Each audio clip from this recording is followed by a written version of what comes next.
घाटशिला उपचुनाव में चंपई सोरेन के बेटे बाबूलाल सोरेन को हराने वाले सोमेश सोरेन को क्या अब हेमंत सोरेन यानी मुख्यमंत्री कोई बड़ा इनाम देने वाले हैं। इनाम से तात्पर्य है मंत्री पद। क्या मंत्री पद इनको मिलेगा? क्योंकि अब चर्चा इस बात की हो रही है कि जल्द ही हेमंत कैबिनेट का विस्तार होने वाला है, जिसकी चर्चा घाटशिला चुनाव से पहले और उसके तुरंत बाद भी थी, लेकिन अब एक बार फिर से इसको लेकर सुर्खियां हैं। देखा जाए तो सोमेश चंद्र सोरेन ने जिस तरीके से चंपई सोरेन के एक आक्रामक तरीके से प्रचार प्रसार के बावजूद उनके बेटे बाबूलाल सोरेन को हराया था, वह बहुत ज़्यादा सुर्खियों का केंद्र बना था।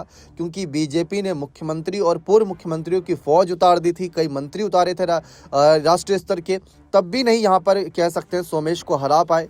इसीलिए अब माना जा रहा है कि सोमेश चंद्र सोरेन, जिनकी अब पकड़ धीरे धीरे संगठन पे बनती जा रही है, क्या उनको मंत्री पद मिलेगा? और ऐसे में यह दावा काफ़ी ज़्यादा मजबूत होता नजर आ रहा है।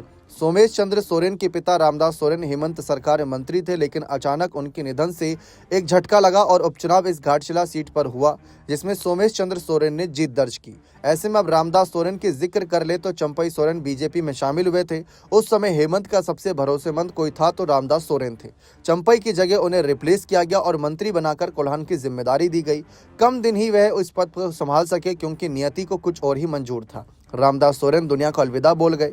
अब उनके बेटे सोमेश चंद्र सोरेन के हाथ में उनकी विरासत है, साथ ही पार्टी की जिम्मेवारी भी संभालनी है। दोनों में सोमेश चंद्र सोरेन पास हो गए। पहली जनता ने सोमेश पर भरोसा दिखाया और रामदास दा के बाद उन्हें जीत कर विधानसभा भेजा, जिसके बाद अब जिम्मेवारी और बढ़ने वाली है। सोमेश चंद्र सोरेन को अगर हेमंत अपने मंत्रिमंडल में शामिल करते हैं तो ये उनके लिए एक बहुत बड़ा इनाम माना जाएगा और ये करीब करीब तय भी माना जा रहा है।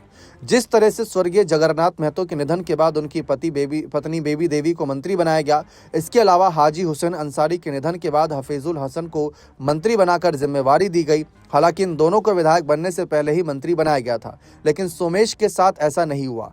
चर्चा चुनाव के समय के साथ ही सोमेश चंद्र सोरेन को मंत्री बनाया जाएगा, लेकिन उस समय परिस्थिति कुछ बदली, जिसके बाद हेमंत सोरेन ने निर्णय लिया कि चुनाव के बाद ही मंत्रिमंडल में शामिल करेंगे। अब चर्चा है कि खरवास यानी 14 जनवरी के बाद राज्य में एक नए मंत्री के रूप में सोमेश चंद्र सोरेन दिख सकते हैं। सूत्रों की माने तो झारखंड मुक्ति मोर्चा के अंदर खाने यह भी सब तय हो गया है, आधिकारिक रूप से घोषणा जल्द की जाएगी। फिलहाल चर्चा का बाजार गर्म है। रांची से कोल्हान तक हर कोई इस दिन का इंतजार कर रहा है कि क्या सोमेश को मंत्री बनाया जाएगा। अगर ऐसा होता है तो चंपईदा और बाबूलाल के जले पर नमक छिड़कने वाले हैं हेमंत सोरेन। बने रहें चैनल के साथ। बहुत बहुत शुक्रिया।